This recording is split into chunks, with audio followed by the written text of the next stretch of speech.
Have you ever gotten stuck or ever felt like stuck, like you just couldn't move ahead? Yeah, of course. Yeah. Was that recently or a long time ago? Well, I mean, the one that sticks out is the more recent one with the sales job, just kind of getting to a point where I don't know why I was showing up every day kind of thing. And Mm. I was going to say, does, you know what, when you feel stuck, I know when I feel stuck, I feel it in my body. Like, do you experience any of that? Like, you just, whether it be tired or like nauseous or just an anxious feeling in your gut, do you feel it in your gut at all? yeah, I mean, I've had anxiety my whole life. So Oh, that's horrible because I have anxiety in the morning, but usually goes away. ever Yeah. since about like the second or third grade, I was diagnosed supposedly with ADHD, which what it really was is, they just weren't challenging me enough in the learning environment. So after you told me that 2 + 2 = 4, and you're still Hmm. explaining that to little Johnny, I'm bored and I'm talking to someone about something else. Yeah. So that got diagnosed as he can't sit still and be quiet and he's disruptive in class. So they started putting me on medication in like the second or third grade for ADHD, and Did then that calm you? not in a way that I enjoyed or thought was helpful though. Like it felt like it wasn't me. I didn't feel normal. Oh, I didn't feel comfortable in my own skin. I yeah. felt awkward. I didn't like talking. I didn't like being seen. It just was a very uncomfortable thing for me. And um, later, it was what became more apparent is it was more of just an anxiety and depression kind of issue, if anything. You know what I mean?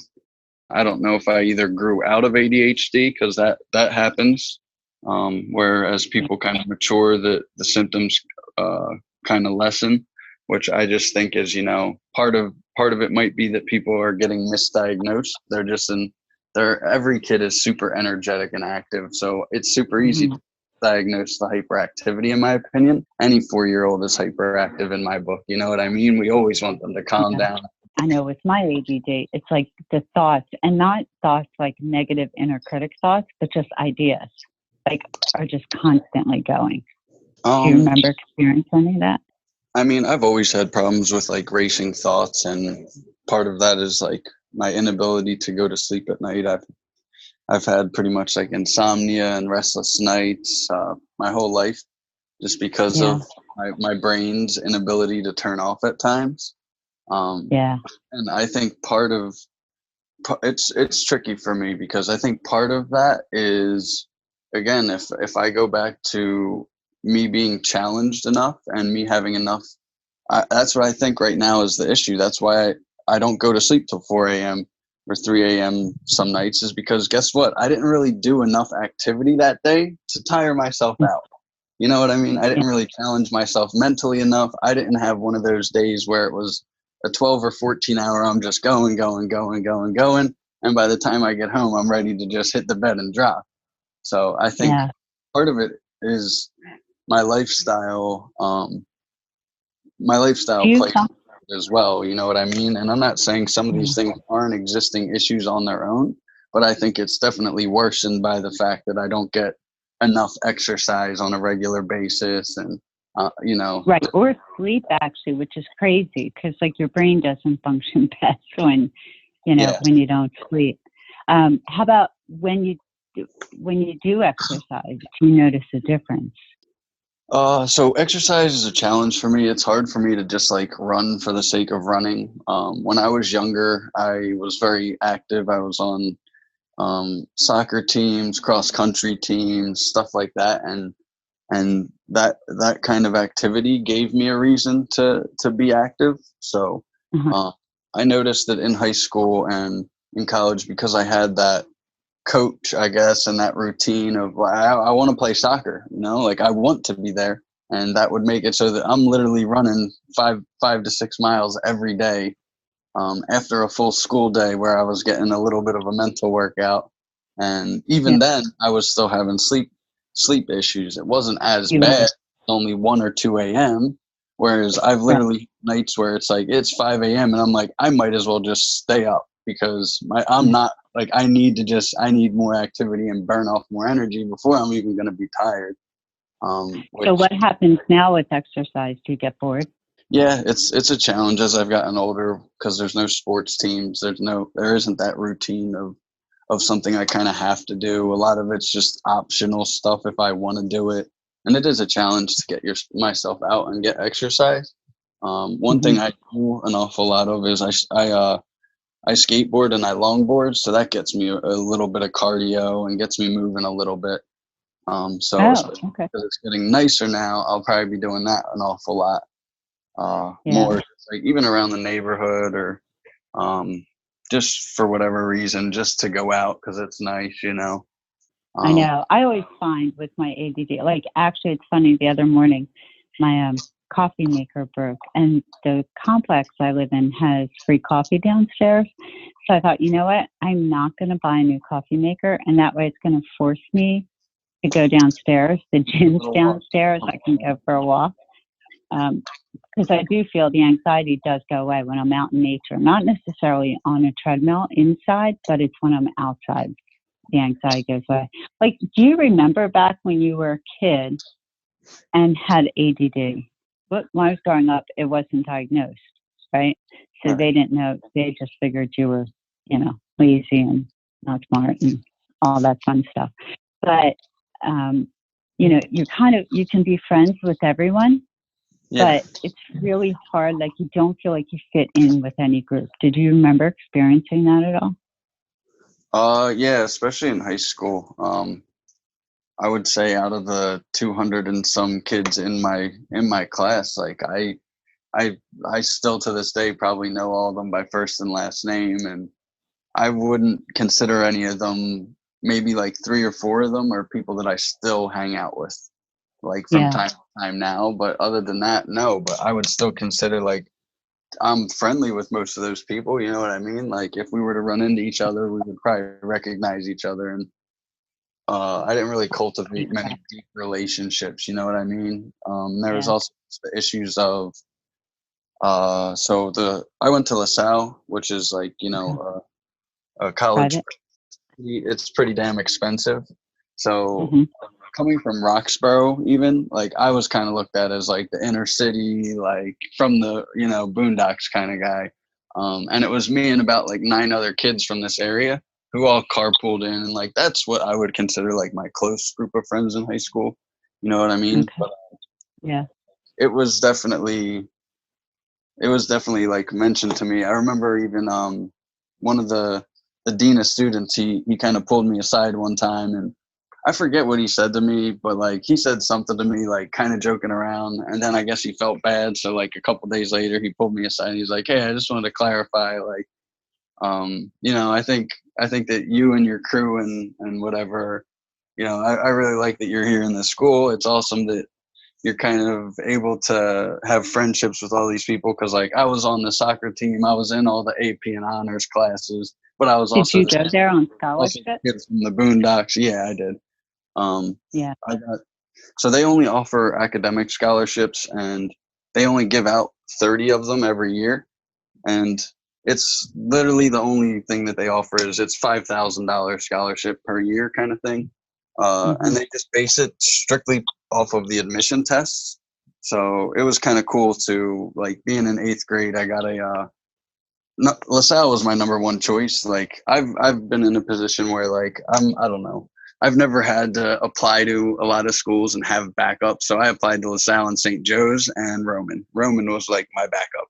You know what I mean? Part of it was just my mom also cultivating that and encouraging that and kind of guiding me and steering me that way, sending me to all the good schools, so that was the norm. Yeah, but you had to have the grades to get the scholarship. I mean, your mom did whatever, but you still had to have, you know what I mean? The thing in school, I am not a busy work kind of guy, so most of the homework I'm not turning that in. I'll get 100 on every test you give me if I give a shit, that is, which like that depends on the day even. If I took the 5 minutes before class to look over the history stuff, I'm probably getting a 98 on on the locations of the map because I can look at it one time and then it's just, I got it. I'll remember it for the next half hour and then I'll probably start forgetting some stuff. So were you nervous going to a new school? Was there like a class difference then? I mean, monetary? Like you were saying, the kids were all pretty rich. Somewhat, but it wasn't like super apparent. Everybody was kind of required to wear, like the dress code was a dress shirt and a tie, dress pants, a belt, tucked in shirt, the whole 9 yards. So like it was a pretty uniform appearance for the most part. You know what I mean? I mean, once junior year came around, it was clear like which kids are showing up in an Acura and a Mustang and all the cool cars, and then me and my crew were just driving in like a Dodge Neon or whatever. Yeah, whatever we got for $2,000 from the mechanic up the street. But yeah, when I took the scholarship, I obviously went into my school and told them because like my school also wants to know all the statistics so they can record the stuff, and they made an announcement over the thing, and it was like I had always been the class clown in grade school, I guess you could say. So like when that was announced, people were like, "Wait, what? Like this? What? He's going?" Yeah, like I played stupid. I was smart enough to be dumb, My son, it's funny. He's like you in that he was really bright, and I tried to get him extra help. I think he misgifted by 1 point, so he couldn't get the special attention. And I tried to get him, like in kindergarten, harder work. But he was like you. He did good up until, I don't know, 4th grade, and then just got totally bored. And, I wonder how many kids who are super bright just get lost because they're not bright enough to be an IEP, but they're way brighter than the general population, It also kind of just developed over time that, like, I don't know, the B plus is good enough. And if I can get that B plus with doing, half or a third of the work, that's good to me. That means I got 80% of the score that you got, which you probably aren't getting 100. You're probably getting a 90 at 90, 95.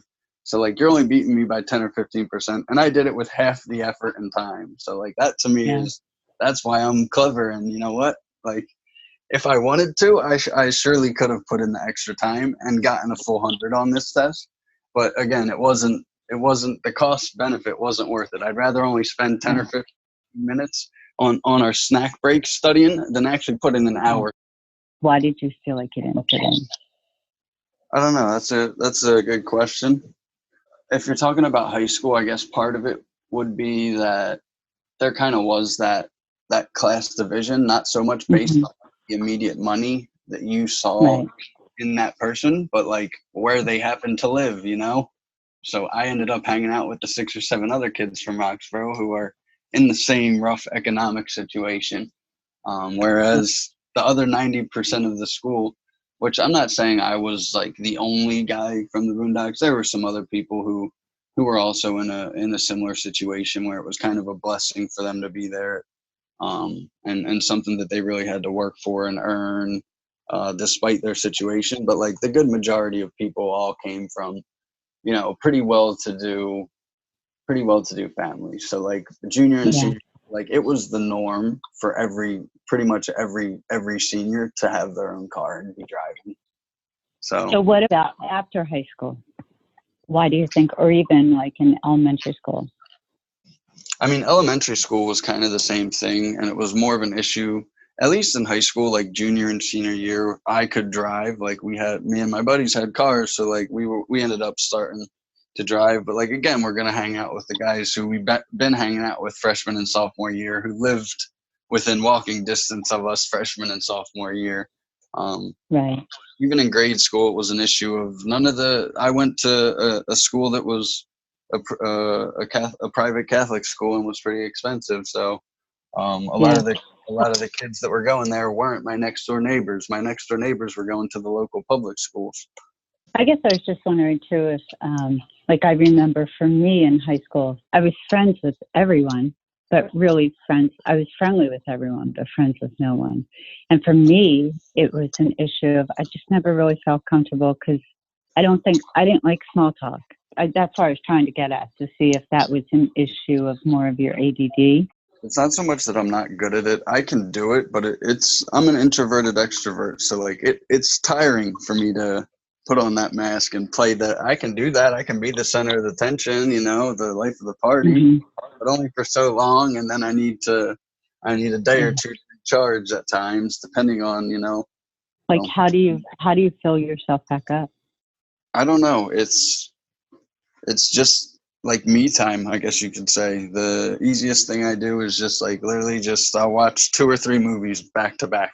It'll be 6 o'clock, and I'll be like, all right, I'm taking the night. I'm watching some movies, and like I'll go through I'll go through my IMDb or my Netflix list of stuff that I've been wanting to watch for a while, and I'll pick a couple movies and kind of like have that movie binge, I guess you could say, like Yeah. movie. That's Um, very good that you can walk less away from it. Like when you watch movies, does your brain quiet? I would say that my brain doesn't immediately quiet just because I'm watching movies. I would say that the act of watching movies allows me to focus on quieting my brain and my body.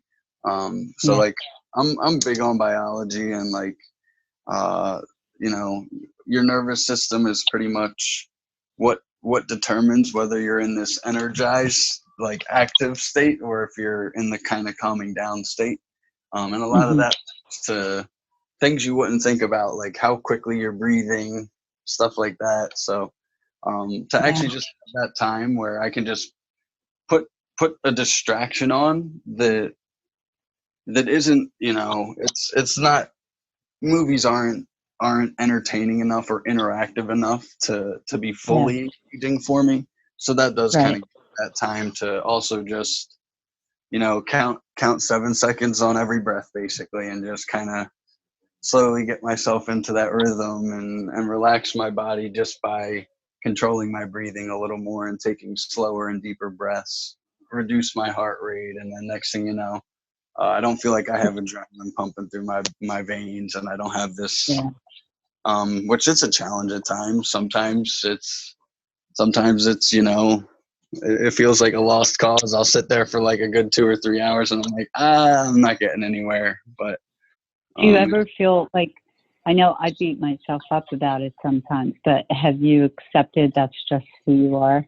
Like it's not about you, it's about the way your brain works, or do you allow it? Like, do you feel like you're not meeting your potential, or do you feel like, like I am too hard on myself at times, I know, and saying I procrastinated for 3 hours. Like I should have gotten something done. It's like, well, I can't turn back time. I can't do any, and it just adds this anxiety of feeling like I haven't progressed far enough, or haven't gotten done anything or gotten anywhere, and I know. it can just build up into this frustration then. But one of the Yeah, things which is nice. I'm working on lately is kind of like letting go of that. You know what I mean? Just like anytime I get that kind of anxiety, it's like, okay, like me sitting here and stressing about it for another 20 minutes, what good is that doing? I just need to tell my brain to shut up, shut that off, and just get back to whatever I was doing for 20 minutes, or find something to do for 20 minutes, go make some tea, figure something out. Yeah. When you procrastinate, like, because my problem's never been procrastinating, but it's just, it takes me so damn long. And then I'll get like hyper focused in some creative thing, That's kind of how it happens for me, and a lot of times it kind of comes across to other people as procrastination.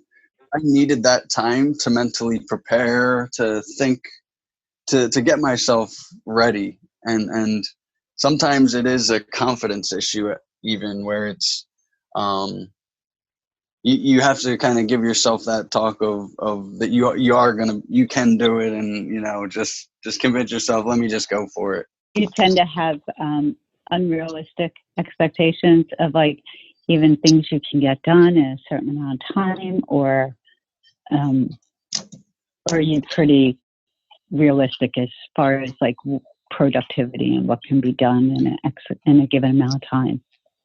My brain usually, I think, jumps to the over delivering, Hmm. I guess you could say, but Yeah.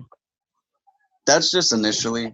it's usually not the end decision. The end decision I usually make is like, if that's what I really think we could have happen, like Yeah. let me promise something a little under that so that I can overperform and feel a little bit better and really like impress, I guess you could say, at times. Well, that's really good that you have that down. I didn't have that. I don't have that down with the ADD. Now, with you, let me ask you a question. Do you think that your anxiety kind of goes hand in hand with the ADD? Or do you think one came before the other? I think the ADD and ADHD probably came first. Mm-hmm. I think the anxiety is more, or in my opinion, a result, because I don't always feel anxious. A lot of it has to do with, a lot of different things, like how things are going in life and what my perception of how my progress is and all sorts of things at times. Yeah. So is your anxiety based then in like that you're not getting to where you want to be? My anxiety is just about like certain expectations not being met, and I don't even know where the expectations come from. I don't have a good legit reason for the expectations even, but like that's just what I feel like that's just what it is. Do you remember in school, when I was in school, they always, every single report card was like, does not meet potential, does not meet potential. Did you get that too? Here's my thing. I think I was smart to the point of being able to fool a lot of people. Uh-huh. So I think it was very rare that my teachers ever saw me do anything apart from a B plus effort. So, from day one, you meet me and I'm a B plus, and I walk out and I'm a B plus. So far in your 26 years, what would you say the gift of ADD and the anxiety are? Just based on my current life situation and some of the recent, I guess, life struggles I've had and disappointments I've had. Like, I feel like I used to feel like you, where I would talk to anyone, try anything. I was described as a risk taker. Like, I don't think twice, and you don't think before you talk or open your mouth, and you jump to conclusions. And well, my conclusions are usually right, so I don't see the problem with me jumping to conclusions and getting 90% right. I'm cool with that. I'll take a 90, But that 10% of time that I was wrong, I think lately has been either the what I've focused on too much, or that's just what seems to be more of the reality. And I know it's wrong, if you know what I'm saying. Like, that's just what it feels like. I guess I'm focusing on the bad. The bad is what I remember. The mess ups are kind of what I remember, and it's I don't think back to the positives as much. You know what I mean? Because the way I looked at it when I was in school, and school was like all that mattered, it was easy to get, I got, I got an 88, a 90, and I was bullshitting. I wasn't even trying, like this consistent. Like, you blew off your successes because to you, they were no big deal. Like, people always said to me, oh my God, that's amazing. I can't believe you're doing that. I can't believe you're doing that. And I'm like, what are you talking about? It's like no big deal. So I never gave myself credit. Part of that is my own fault. I guess you could say, for just not initially, I guess, being vulnerable enough to say that I cared about something. Because if it goes south, I don't want it. Like, I don't want the conversation to look like, hey, I'm really, really, really, really hoping I get this job or this promotion or this whatever. And like, I'm telling everybody like, oh, I'm in line for this. Like, I really hope I get it. Like, it would just be awesome. And, and then it's like, after the fact, if I don't get it, then it's like, most people are going to be like, I know you were really, that's something you really wanted. Like, they might actually say something to me and like try and make me feel better. But if I act like it was no big deal, like, sure, give me a promotion, like, I don't really care, then it's like you get the promotion and I don't even enjoy it now, when I know I needed a promotion that I really wanted, but like I minimized it by saying like, it's not a big deal, and doing that so that if it's a no, that I don't feel as shitty, I guess. Do you remember like the first time you really got disappointed with something? Like you really got let down? I honestly can't think of anything. So have you ever been disappointed by anything? Yeah, I mean, lately it's just a disappointment that, like, I don't know. I feel like all these indicators are supposed to tell me that I'm supposed to be on my way to being a millionaire, and it doesn't look like that yet, kind of. You know what I mean? So what's the difference between, like, if you had always functioned from a place of not letting yourself get disappointed, right? What was the difference now? I don't know if it was me putting up a mask or if I literally just felt this way, but I was just like my attitude was just whatever. Yeah, customer cursed me out. You want me to take whatever? Like I'm not going to buy into drama. I'm going to ignore and run away from any negativity. I'm just going to live that life of like, if it ain't positive and it ain't fun, I'm not doing it. It's a hedonistic lifestyle. A lot of people see issue with it and don't agree with it. But at the same time, I think a lot of people were jealous of my ability to do that. Yeah, I was going to say, so what made you change that?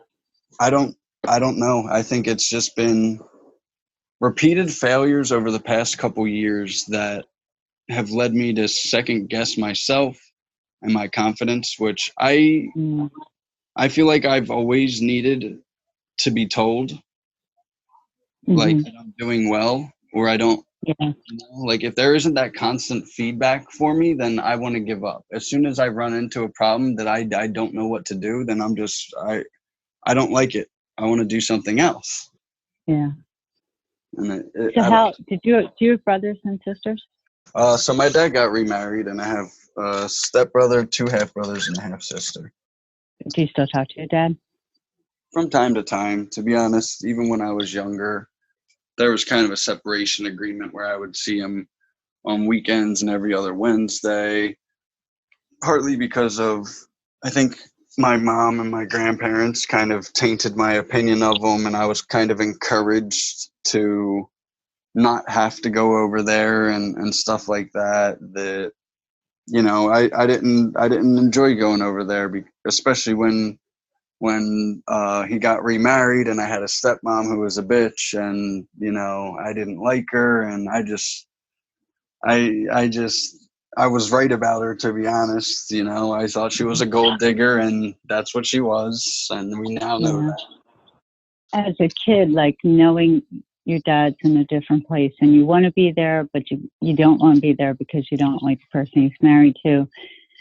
Is there guilt, like as a kid, or like what's that do to you, if anything? Maybe nothing. I don't know. I'm just trying to put myself in the shoes of a kid going, I really want to be with my dad, but I really don't want to be there because I don't like that person.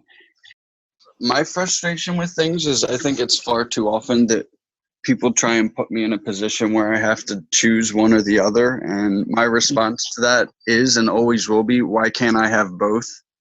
Mm-hmm. And you're right. You should be able to. Give me any bullshit reason on why I can't have both, no matter what that situation is. Say I want to play video games, but I also would like to watch a movie with my mom. Why can't I do both? You know, and if at times she puts me in a situation where I feel as though I'm being backed into a corner and I'm not being given the option of being able to do both, and it doesn't logically make sense why I shouldn't be able to do and have both. I think it's perfectly reasonable for me to just go play my video game for an hour and then we watch a movie for an hour and a half. You know, you can make a compromise. So I guess that's a silly example, obviously. I'm a very practical guy. I want compromise where everybody wins, and I want all of it. I don't see the reason for this sacrifice mentality when we could have both. I don't see why everybody immediately goes to it has to be one or the other. Let's try and get both. If we end up with one, I mean, hey, that's fine, but I'm down to go for both. I want all of it, you know? I was always told growing up I was like too much. Right. And I guess now it was because I had ADD, because I tend to overwhelm people now still.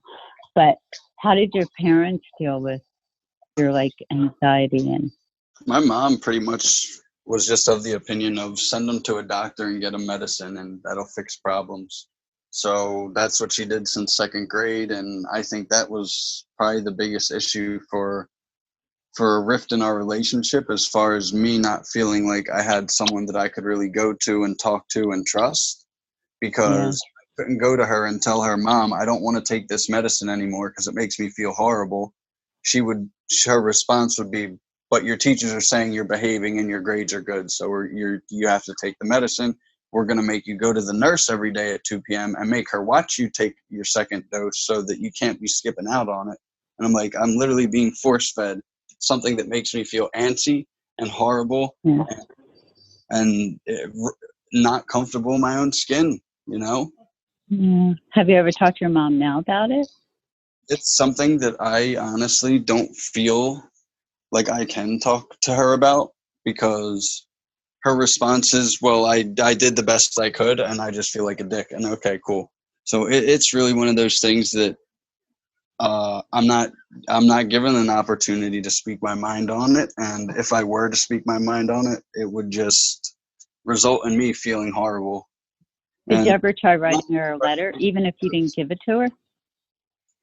I mean, I've written her letters and given them to her, but I don't know. I always just feel like she's a single mom who sacrificed everything, sacrificed basically every dollar she's ever made to send me to the most expensive school she could find, the best of the best. And it's put me in this position where part of why I feel like a failure is because they invested all of this money, made every sacrifice. My mom literally says she divorced my dad because my dad wanted to send me to public schools, and it just started to snowball into one issue after the other and all this shit. And now I'm sitting here with a crap ton of student loans, and I feel horrible for saying it, but I do regret it. I'm not really getting anything back. I'm not making crazy money to the point that I can pay back them loans and buy my mom a house. And because, you know, my mom still lives with her parents. I live with my grandparents. So she doesn't have any money saved up for retirement. She doesn't have a house, none of these things. And it's all because she made sacrifices for me to send me to the best schools, to make sure I had everything I wanted. And so my son, who's your age, right? Like, he's always kind of felt responsible for me. And I'm not sure why. Like, I still can't figure that out. But he's like, don't worry, I'm going to make money and I'll take care of you. I'm like, I'm not your responsibility. You know, that's the obligation any good kid feels to their parent who's done anything good for them.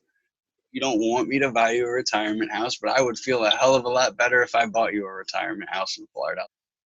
That breaks my heart every time he says that, because I go, oh my God, where did I screw up? I don't want him to feel guilty, because I'm a big girl, right? Like, I make my own decisions, same way your mom made her own decisions. We did because we wanted to, not because we wanted you to owe us. That makes sense? So someone has to give it to you, and who better than me? After every sacrifice and everything she's done at all of the places she's worked, for her to still be in this situation that she's in is despicable to me. She puts in all this time and effort as a single mother, gets her doctorate degree while working multiple jobs to make everything happen, you know, to just completely decide I'm not going to have a social life at all, basically, because I have a son now and that's going to be the focus. So I get that. I don't feel as though I owe her in that sense. I feel as though she deserves it. Yeah. And it frustrates me to not be able to give that to her. I don't know if part of that is that we have this inbred male thing that goes back to the caveman provider aspect, or I don't know what it could be, you know, but I do feel like I'm in a situation where it is my mom and it's my grandmother and my elderly grandfather. I do feel like I am the man of the house in a sense. I am the one who's supposed to be stepping up as the protector and the responsible provider. I just feels I have this anxiety when everybody else is sleeping, that I'm not supposed to sleep right now, that I'm supposed to that is just my guard shift or something. I can't explain it, but like I just find myself wanting to get up and go downstairs every hour or two, kind of pace around. It'll be 1 a.m. and I go down and make sure the doors are locked, silly stuff before I can relax. When you were younger and your parents were married, was your dad kind of like a protector? Did he play that role, or did he travel a lot, or did he do anything? To be honest, I don't really know. My parents divorced when I was like 3.5 or 4. I don't have much memory of their relationship. I have a couple vague memories of shouting matches here and there, and a couple other like weird. I remember there being a really bad thunderstorm out, and my dad hadn't come home from work, and I was just kind of waiting at the door, like just waiting for him to come home, and like eventually he did, and it was fine. But apart from like those 2 or 3 memories, I really was an amicable divorce?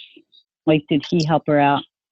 Nah, I would say it was pretty much the polar opposite of that. It was one of those long drawn out battles that, child support and all sorts of stuff, and child support wouldn't get paid, and then there'd be more meetings and more court and just, accusations. My mom was using that money for stupid shit, and it's like the amount of money that she was asking for didn't even begin to dip into like food, clothes, school, like, the normal shit.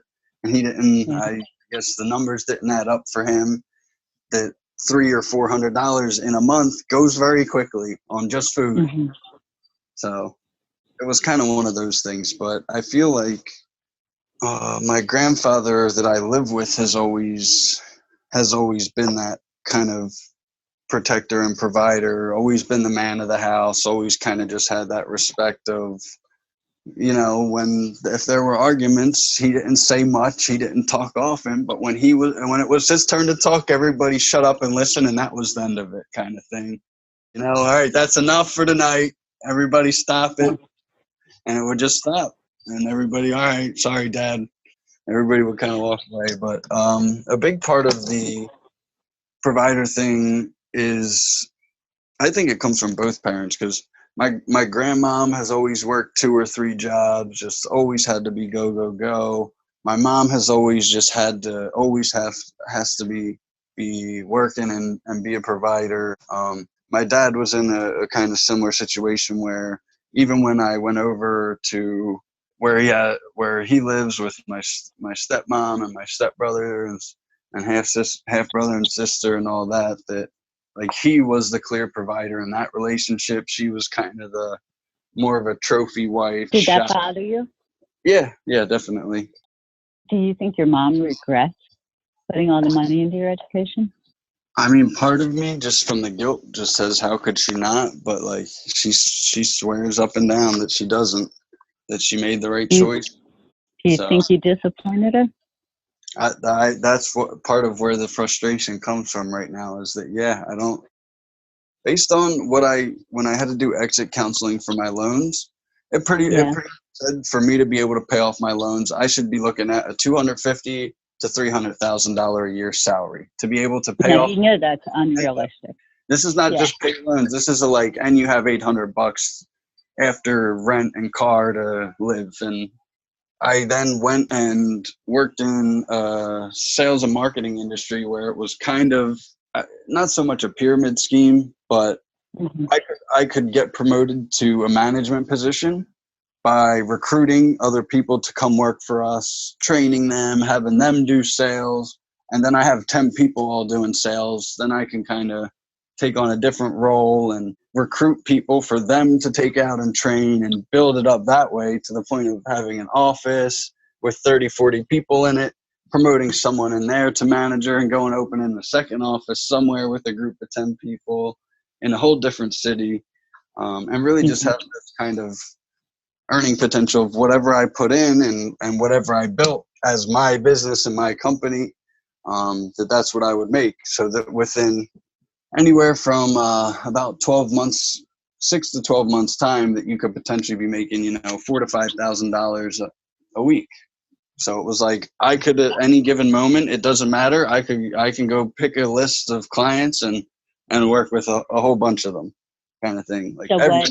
everybody wants third party marketing because it's 100% free unless a sale is made. You don't pay me. So every company you think of, Comcast, Verizon, if you want cable, TV, internet, you're getting me. What made you leave?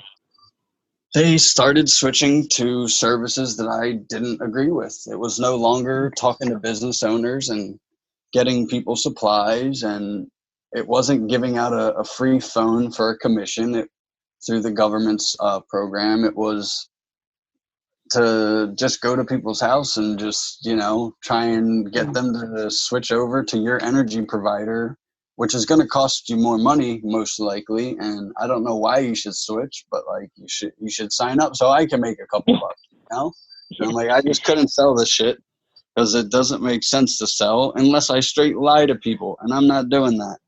And that's part of the other reason I left is a lot of what I didn't like was the type of people that you had to work with in that type of environment were basically people with very little education off the street, because it is 100% commission job. You're telling me I got to go stand out there for 8 hours and I only make money if someone buys the stuff. Yes, that's what I'm So telling what did you go to school for? Just business administration. Do you remember what you wanted to be when you were a kid? Because there's a study that says when you're 8 or 9 years old, whatever it is you wanted to be back then is actually your sole purpose.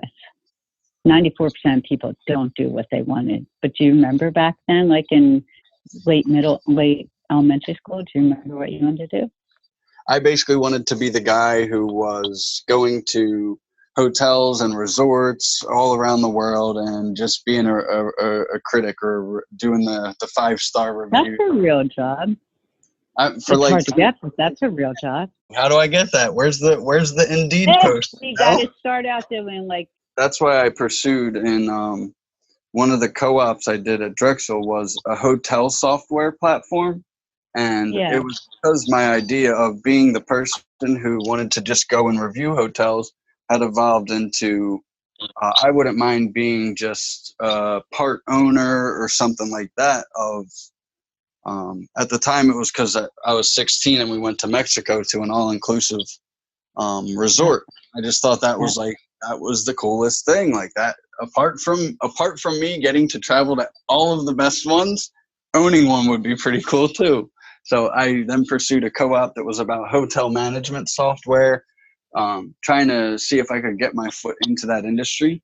And my big issue was it was a very clear, there's an entry level and there's a very clear ceiling that you can ever get to of managing, but there's no stepping up to ownership and it just was, for me, it was just, I thought I had better potential and was capable of more. I'm supposed to be the owner, I'm not supposed to be managing. I'm supposed to be the owner of the conglomerate of 30 kind of thing, Yeah, but you got to be the shit guy first.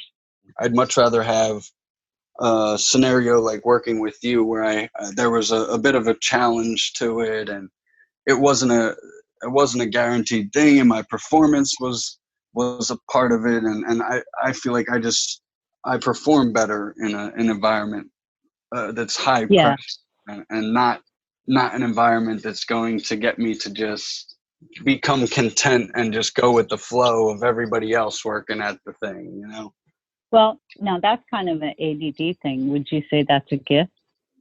I would say, yeah, especially just like mentally and stuff. I think it has a lot of advantages. My brain can kind of multitask and come up with answers right away, and I'm great at thinking on my feet. And you should start a Facebook group for ADD. There are like so many women's groups, and when I went in these, reading people's comments. Now the downside is when I quit work, I thought I was like this unique thing, and find out like the way I was just ADD. But I'm telling you, and stuff like that, when you hear other people, you go, oh, so that's not my flaw. That's just like part of this diagnosis, Part of my frustration with my mom and my family at times in the situation is that their approach is that it's fixable and that it's a problem in a sense. It's like, I don't know that there will be a time where it really truly goes away. I think that's just something that I've always been a night owl. I've found like starting a business with ADD is really challenging. Really. I mean, you talk about smart. I got so many friggin' talents and gifts and valuable information to share. And the fact that I'm like struggling because I can't figure out how to execute and prioritize little things, it's really frustrating. But, you know, people don't get it. They're just like, well, just focus. And I'm like, well, shit, if I could just focus, I'd be, like, you know, and it's not just focusing. ADD, you're observing everything. That's the problem. Me focusing sometimes mean there's going to be 20 minutes of me trying to figure out what decision to even make, you know? Yes. Don't beat yourself up about that because that's not your flaw. That's not Michael's flaw. That's the way your brain is wired. I mean, I can't tell you how many, and this is, I heard this in this ADD group from person after person.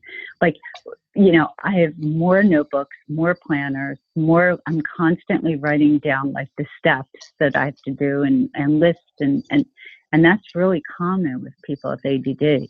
Like you just need to find something that works for you. I haven't found that for me yet. And it is really frustrating.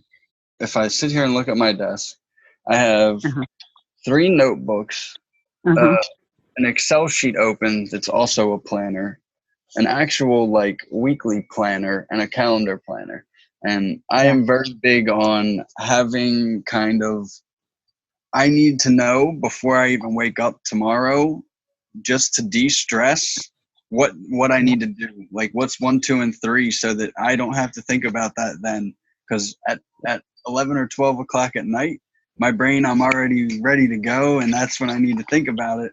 I need notes and charts. I like organizing things. I need to really understand stuff that way. I always say like, I spend almost every day, I spend probably like half hour every day, like all the stuff I create, making sure it's in files on my computer that I can make sense of and get to. Because otherwise it's like, and I think what I found is that with ADD, when there's so much clutter in your head, it's like the outside world's got to be kind of clean. Because if you have clutter on the inside and clutter on the outside, it's just like one big cluster, you know what? That either leads to or comes across as procrastination for me, because I get anxious and frustrated, and then I almost need a minute to just walk away, and I need to take a break for a second because my brain just gets to that point where internally it's just screaming almost, you know, and it's just like, I'm overwhelmed. And but see, you're really, overwhelmed is a constant. And people always say like, oh, you're in fear. I'm like, F you. You know, look, when I was in nursing, you know, I mean, the key with ADD is finding something that you're good at and just doing that. Because when I worked in nursing and I did home care, the only way, and I didn't even realize it then that the ADD affected me, I realize it now, is I used to see like 20-something patients a day when the average was 5. Like I was in hyper-focus mode all the time. Even when I worked in the hospital, I would work 12-hour shifts and I'd beg them. I'm like, let me work 16. And that's, to me, it's therapeutic almost to just have that much to do, that I don't have that time to think and get overwhelmed and second guess decisions and stutter step and hesitate even. So who do you see when you look in the mirror right now? Half the time when I'm looking in the mirror, I just feel like I've turned into this kind of cynical person that has turned from a why not go for it to why bother kind of attitude. You know, where I used to I didn't care I don't care what consequence. I'm not going to think about what can go bad. I am just what's fun and I'm going for it. And and my issue is, I heard an interesting talk where a guy said, if you see like a very little kid when they're about 3 or 4 years old, that you can have a little girl kind of sit with her, play her tea set, and have civilized kind of playtime. But the boy is you're either giving him Legos and he's building something, or more likely he's finding something to destroy and mess with. And I feel like that's kind of the challenge, and why I've gotten myself into trouble at times, I guess you could say, is because when I don't have enough of a distraction of stuff to go build, I turn for it doesn't intentionally mean to be destructive, but it's also like, you just know that going out for 3 or 4 beers and that spending your day doing that is not really getting me anywhere. It's not productive. I kind of see it as a destructive pattern. If that pattern starts to emerge, that I'll go have a couple beers after work every day, instead of taking those 3 or 4 hours after work every day to work on whatever my passion is and try and build my business or something. Yeah. It's funny when my ex was an alcoholic. And then, so when my son was younger, I said to him, like, God, when he was like 8th grade, I'm like, please don't start drinking early, please. Because, like, your risk for becoming an alcoholic, the sooner you start. And I always used to tell him, I'm like, look, if you're sad, because he's real creative, he's really smart, and he's ADD. I'd say to him, like, just if you drink, then like the next morning, you're just going to have your regular problems. Plus, if it gets to be a problem, then you're going to have that problem too, right? And so because of that, and I knew how I'd like hyper stuff, I don't think I've really drank. Oh my God, it's been years. Like, I didn't have a problem, but I saw how the way I would feel sometimes, it didn't feel good. And I didn't want to have anything that would numb it, because I knew I would probably overuse whatever it was to numb it, So yeah, like I've kind of stayed away from that stuff, because with ADD or bipolar, any of those things, like substances are just, they're horrible, because they can send you like in that, they can become your comfort.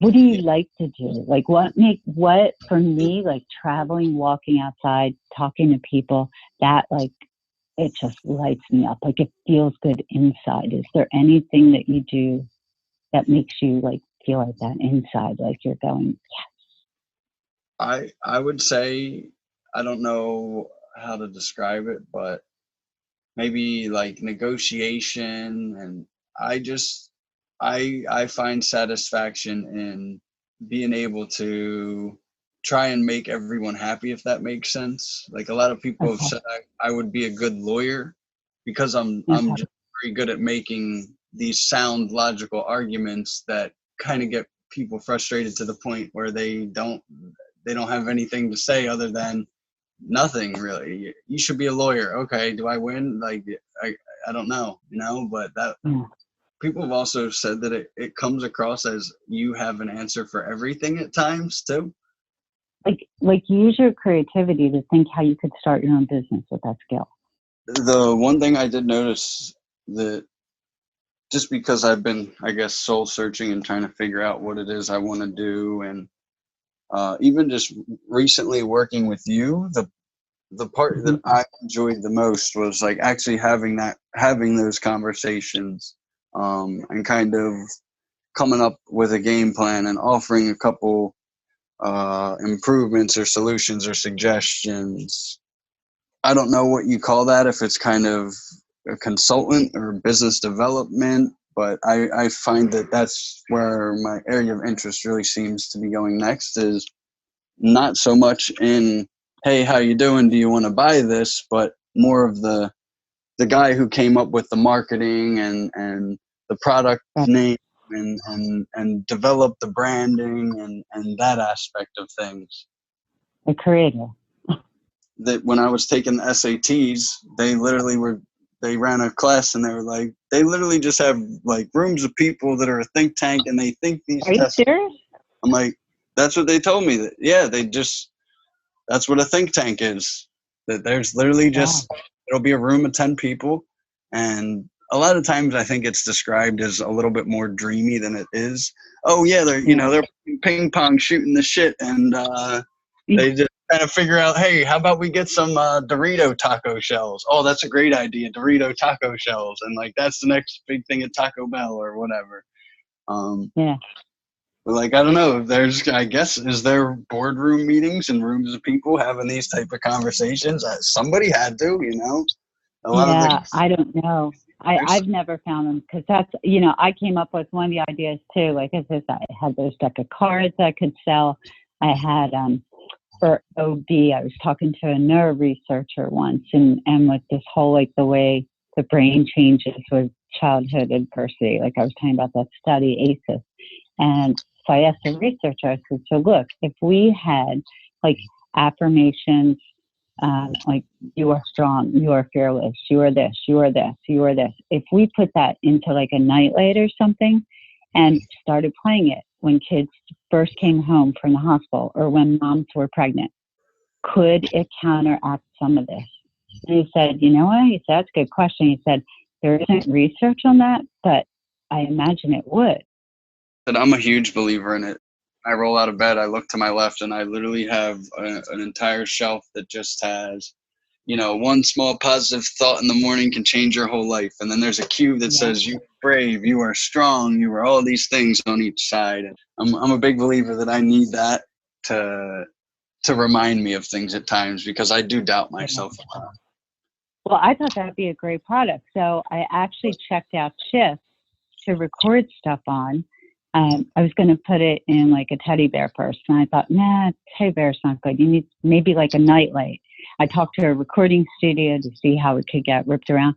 And I took it to the point where I was like, okay, I have to reach out to somewhere. And I made a couple calls. And my problem is I quit.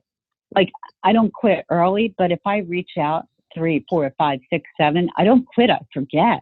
And I go on to something else. And so I'm like, but I always thought that would be like an amazing idea. I would be a multimillionaire if someone just gave me a personal assistant. That's what I need right now, is like for me to be able to make sure nothing gets dropped through the cracks, that when I get 80%, hey, can you real quick call and schedule the thanks? And, like, don't. Yeah. Don't let that get you. I've been told the last 2 years with all like business groups, I mean, just people who are coaches, consultants, like, oh, nothing's finished because you're in fear. I said, well, I'm sure I have a small amount of fear, but it's just because like I run into something I can't figure out how to do, and I quickly move on to the next thing, and I totally forget I have the other thing. It's not fear, it's ADD.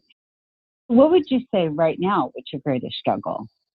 I would say my greatest struggle right now is trying to break the cycle of negativity and really try and get some positive dominoes falling so that I can build some momentum. I Yeah. think the momentum is really, it goes great for about a week and a half, and then wrecking ball comes on through every couple of weeks, it seems. And, you feel like you're back to square one, or sometimes it is hard to keep the right perspective and focus on the positives and not the negatives, and be like, and actually coach yourself through it and say, hey, wait a minute. I've, sure, I made a hiccup and I might have taken a little step back today, but if I look back at the past 2 weeks, 4 weeks, 6 months, there's a clear positive trend and some progress that's been made. And What's something that you're proud of in the past 6 months? It doesn't have to be anything big. Like, after the sales job kind of ended and I parted ways with that, I was really at an impasse of, should I have stayed there? Did I quit too soon? Should I go back? Like, is this for me? Is that not for me? Was this just supposed to be how it was supposed to be, that there were supposed to be these problems and I was supposed to learn from them and move forward, and it was going to build into something better? Or was this really an indication that you spent the 2 years learning what you needed to learn about that kind of industry, and this isn't what you're meant to do? That sure, you could stay there and you could make $5,000 a month, but if you end up pursuing the other career path and this other thing and you become a multimillionaire, that's a hell of a lot better than making 60 to 80 grand a year. You know what I right. mean? I made $120,000 a year and be able to put some away and invest it, and by the time I'm 40 or 50, be considered I have an investment account, I'm a millionaire or whatever. Yeah. Or have some assets and a house that will appreciate in wealth over time, stuff like that. When you make a decision, do you listen to your gut or do you do it mostly from the head? I would say that I used to be just go with my gut all the time.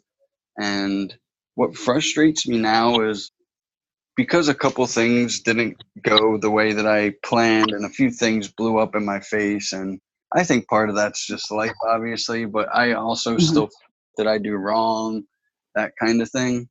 It does, and you're right about momentum. And it's all about staying positive. Once you stop believing in yourself, the momentum dies, I found. Yeah, I feel like I'm almost at a point now where some days it feels like it's a catch-22 and it's an impossible thing where, like I can't get the job because I don't have experience and it is just all just, you just can't win, like, and I can't get experience because I don't have a job, but I don't have a job because I don't have experience. And But is there something you can do at home immediately that gives you that good feeling so that to replace a negative? managing that gaming community I told you about, Yeah. that kind of gives me, kind of satisfies some of those areas in a sense where I do kind of have to do some of the management and work with a couple people and not do so much like negotiation along the way, but kind of have those conversations and see if that person is a good fit for the team and kind of evaluating them, having them come for a tryout and kind of have a little structure in the process. Is there any way you can make a business out of what you know? Courses in gaming, certifying people, which cracks me up. As I said, like you don't need, like I, as a nurse, I was always like certification has to be from some like big overseer. But in today's time, it doesn't. You can make a test up and say somebody's certified. So just like I know nothing about the gaming industry, but You could develop a heart course where teachers could take it and be certified yeah, as a yeah. certified that you've met the heart compassion guidelines. And Right. Now you can teach with heart. Yeah. Is there anything with gaming that you can do that? the way that the gaming industry and that whole the whole entertainment industry, I would say, is really about I won't pay for entertainment until I know it's going to be good, because Right. everybody's downloading illegal movies, and you know what I'm saying. But when you turn up to the movie theater, people are only going to see the big box office hits, the big Avengers movies, and you're not.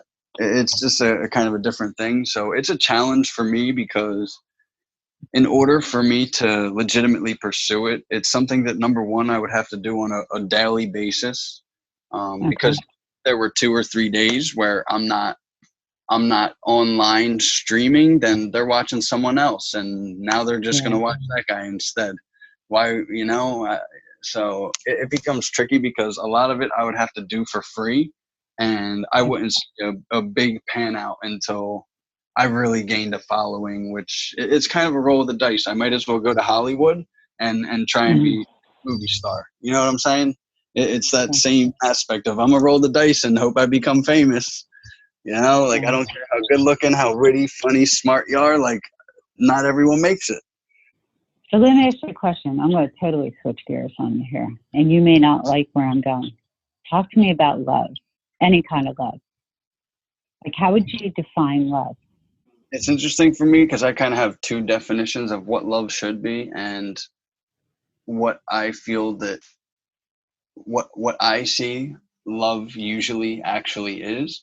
So I Okay. feel like love should be this kind of this selfless devotion almost, that I don't want to say you worship them, but it's almost that kind of attitude of the parent who their kid can do no wrong kind of thing. Just having that total belief in someone that I know you're amazing, you can do great things, and I believe in you. Whatever you want to set your mind to, you can accomplish, and really just having that person's back 100%, no matter what, no matter what, if they've said something here and there, and none of that matters, that that it's just I am 100, I got your back, that nothing Mm-hmm. else can It's me otherwise, other than me and you and our relationship. And that's the Yeah. end of it.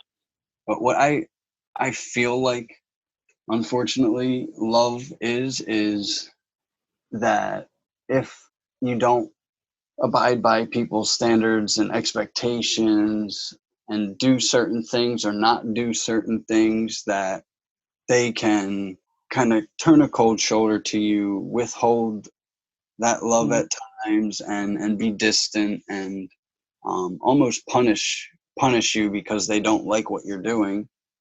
What I see happening and what so many people claim, I love you, but why would you do that? That doesn't signify love. But for so many people, I find that love is tied to, do you do what's expected of you, that the love won't overcome all odds, that because of whatever bad decision you've made or situation you're in life, that becomes more important than the other thing. Like, yeah, yeah. Is that strictly from observation, or did you sense that in a relationship, or even with your family once, or? No, that's pretty much what I feel like my at home situation is. That it's the first definition of love is what I feel I need, that would be beneficial to me, would be a positive influence on me, and help me to grow to my potential and achieve all the things that I'm capable of. And if that makes sense. And the second definition is more of the situation that I'm in and the frustration of it all, because it is a cyclical thing, that it seems like I try and build myself up, but you can only do so much without help at times, especially when you get as low as if someone's drowning and you have an option of throwing them a life raft or jumping in the water and swimming them to shore. There's a clear distinction in that help. I see that kind of distinction in love as well, where it's like, well, what love is it? Is it you're going to throw me a life raft and be like, what the hell? I thought you knew how to swim. Or are you just going to be like, he's clearly drowning. I need to do something and get in there and fucking save. Yeah. You know, feels messed up to say, because I feel like I'm saying it's on you and it's not my problem and I can't do anything about it. But the point is, I'm doing as best I can. I'm struggling to keep my head afloat already. And I think a lot of times it becomes even more frustrating because people don't notice that and they don't appreciate that. And they say hurtful things like that indicate that you haven't. Like a couple of times my mom has said to me that I haven't done anything in the past 6 months to make an effort toward getting help. And like that to me, I literally had to say, you're kidding me, right? Because only in the past 6 months, for the first time in my life, did I choose to go to the doctor for help. Every other time in my life, it was, you told me to go to the doctor, so I went. This was the first time I went seeking the help myself. And Like that's a huge step too. I thought so too, but for then to be told multiple times that, let me take that away from you, that like one of the few positive things that I have, you're trying to discredit from me. And it's a messed up thing, because, you know, I was trying to build myself up a little bit in a positive direction, and then you just got to come shatter my perception and my world, and put me back to that state of, I need to second guess myself, because the last time I thought I was hot shit, it blew up in my face. So because I never doubted myself like that. I've gotten on every standardized test I've ever taken 99 percentiles across the board. So if you put a question in front of me, I know that I will get the right answer almost every time, and I'll do it better than 99% of the population.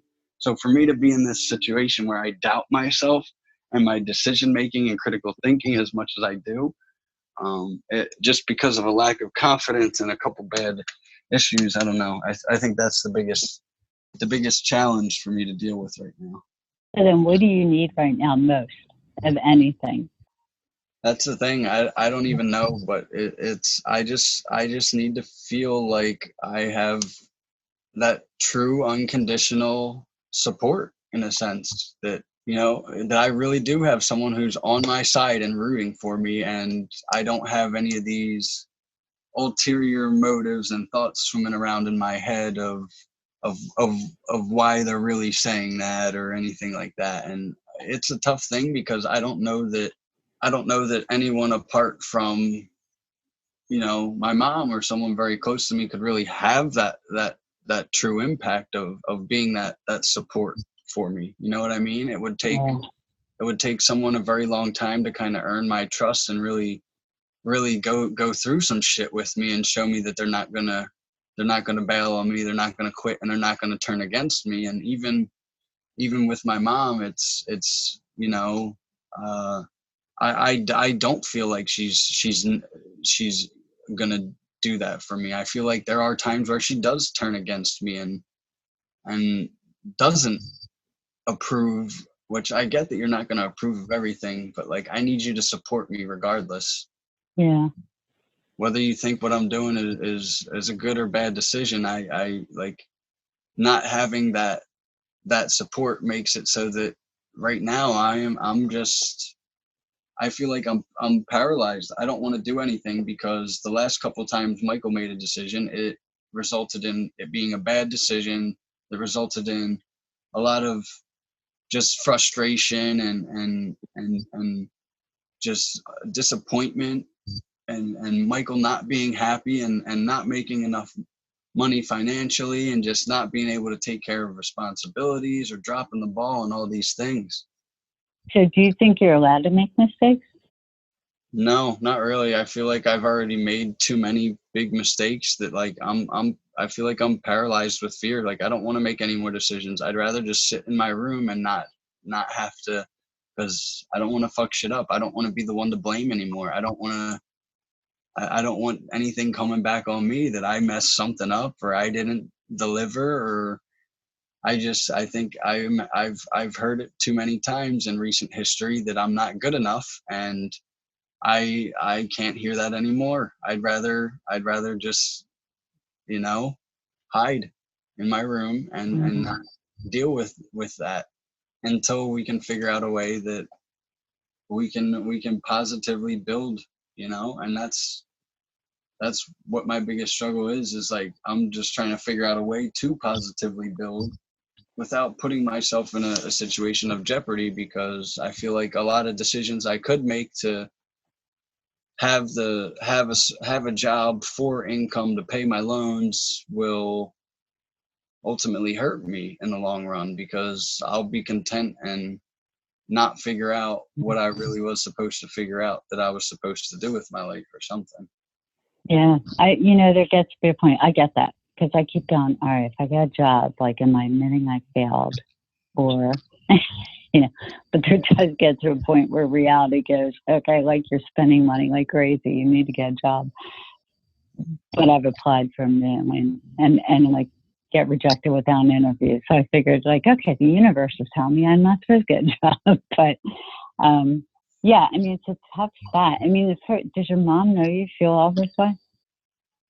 She probably knows some of it by now. It's very difficult to talk to her because I think the worry and the fear, it's fear for our kids, just come out way too much, and it almost immediately turns into what it looks like is mom. It comes across as mom just wants to give me shit and point out my failures and how I'm not progressing far enough and how I'm not doing good enough. And I don't want to have that. I'm emotionally not in a situation where I don't even have any positives. So like, can we please not just list off the negatives? This is really just making me feel like a piece of shit and feel worse. But the emotions just build up too much and she can't control herself, and there's inevitably what she swears up and down was an attempt at her being civil and Michael was being an asshole for overreacting. But it was just a clear, no, Mom, you said these hurtful things to me. That's why I was upset. So this is why I tell my son, I'm like, there's a whole different dynamic, because now I don't tell you what to do and you don't have to report to me. Like, it's an adult dynamic. My mom expects both of those things. I'm supposed to report to her. And if I don't report to her, then she just makes assumptions that Michael dropped the ball and comes into my room saying, hey, what's been going on? Nothing happened. And I get defensive and fire back. And I'm like, are you kidding me? And here's the thing: if you want to, this is from a parent's perspective. Two things: the times I've gotten on my son, because he's a singer, right? So he's going after a dream too. And the times I get, I don't really criticize him much, but when I do, it's my fear because I see so much of me in him. And I see the way I'm struggling with this business, and it scares the crap out of me that if I can't do this, see what I'm saying? I don't know if that's the case with your mom. But I'm just saying a lot of times when people put you down and when people criticize you, it's what they feel insecure about in themselves. You know, so I don't know if your mom has anything where she feels like a failure and she sees you going in the same path and it scares her. That is her fear, is that I will be in the same boat of. So it doesn't help when you're feeling bad at yourself, but realize that if that may be the case, she's not saying anything about you. She's projecting her fears about herself onto you, which isn't fair as a parent. It comes across as an attack. I know it does, but you're smart enough, right? And you're young, so I didn't know this at your age. What next time she does it, you know, you can say to her, like, or say to yourself, this isn't about me. This is about her. And go give her a hug.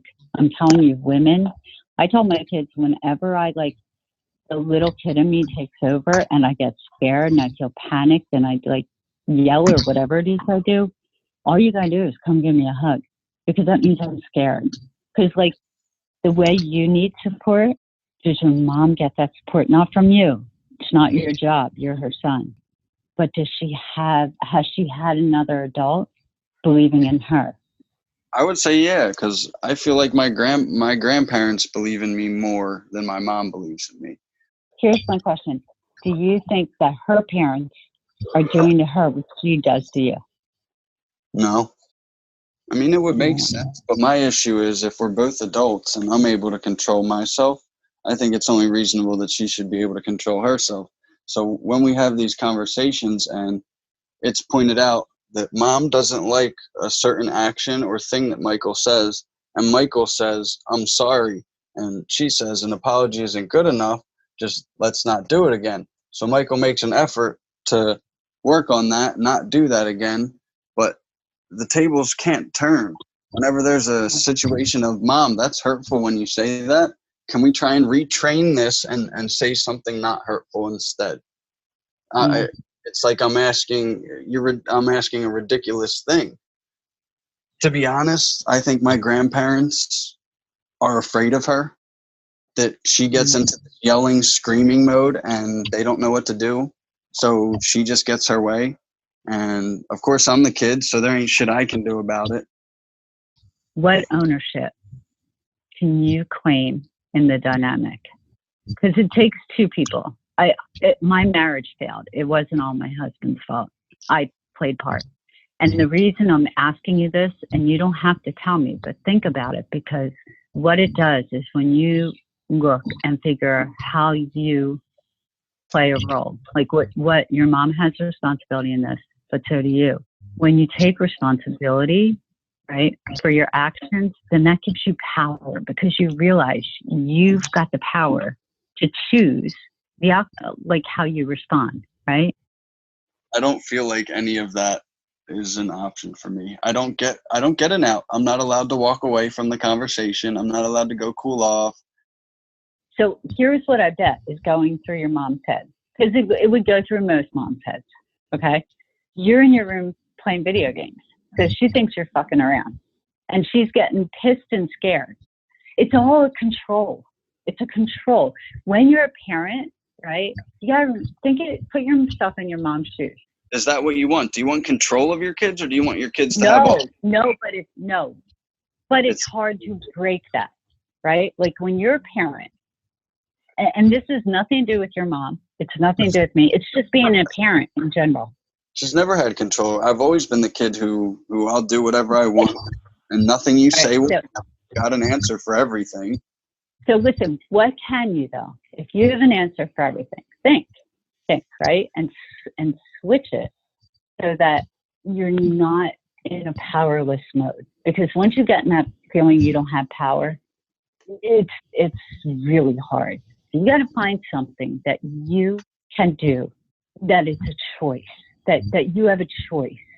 Because once you have choice, then you are in a power mode.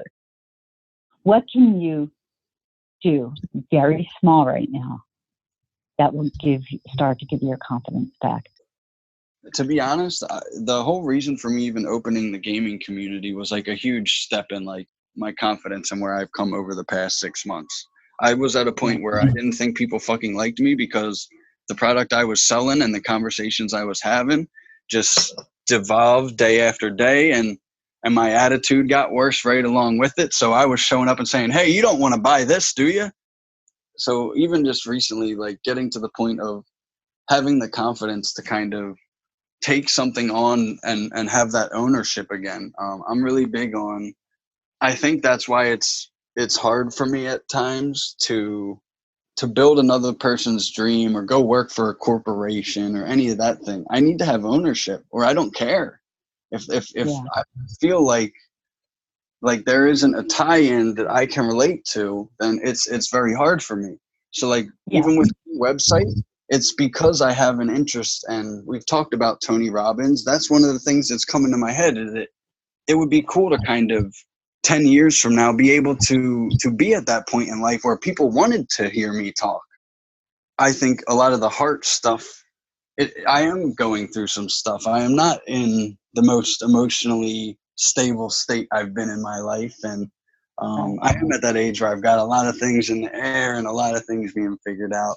So it's I think because there's no real ownership there, but in my mind it does have that potential that it could build into something that this is, hey, I'm getting my foot in the door of that industry of speaking, and that would make it easier for me a couple years from now, if I felt more comfortable and whatever else, to maybe develop a presentation of my own, and kind of just be already a little bit comfortable with that industry in a sense, you know? Yeah. You kind of did just make a decision. You've got to own it. So chances are you want to work for yourself. I don't have like a 9 to 5 job that is you're valued at $8 per hour, and that's, well, 9 to 5 generally don't work with ADD brains.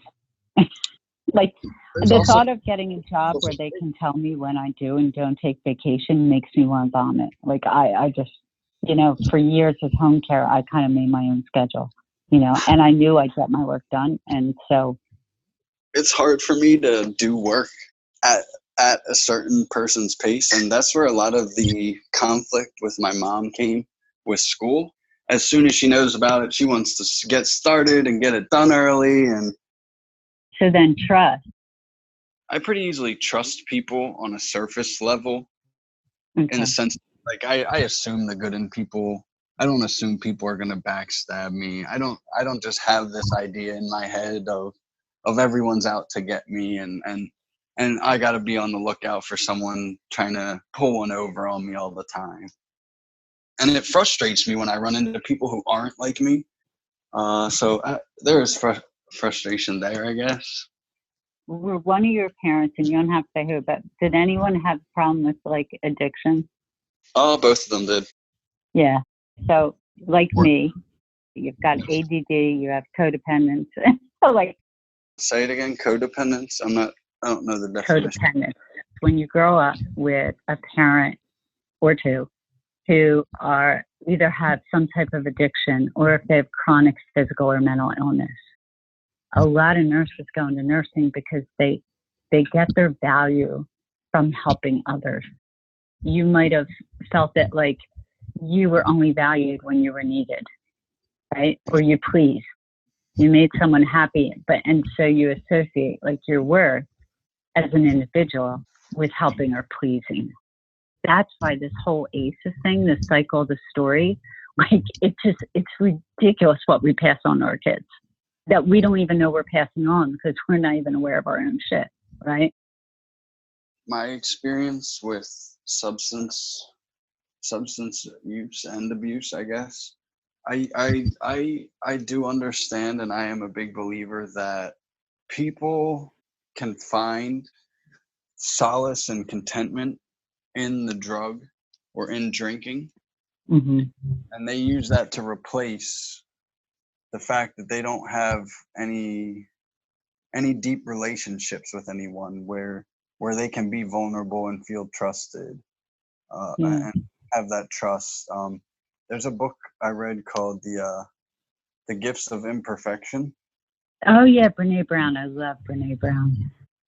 I thought it was a pretty interesting message, and it seems like it's somewhat in line with some of the stuff you talk about. Kind of let go of who you think It you're. is. So that for me kind of did open my eyes on the side of things, that it does make sense to me that part of part of why I liked, or part of why even to this day, like I mean, I wouldn't consider myself an alcoholic. I wouldn't consider myself someone who's grossly, like, I've never been like much of a binge drinker, but I do think that at times it was because I didn't have these satisfying and deep relationships at home or with friends or with anyone else, that going out and smoking a cigarette and having a beer on the weekend or whatever, that's where you kind of, what, when you're sitting in that circle and you're passing around that joint, you feel pretty damn included. You feel,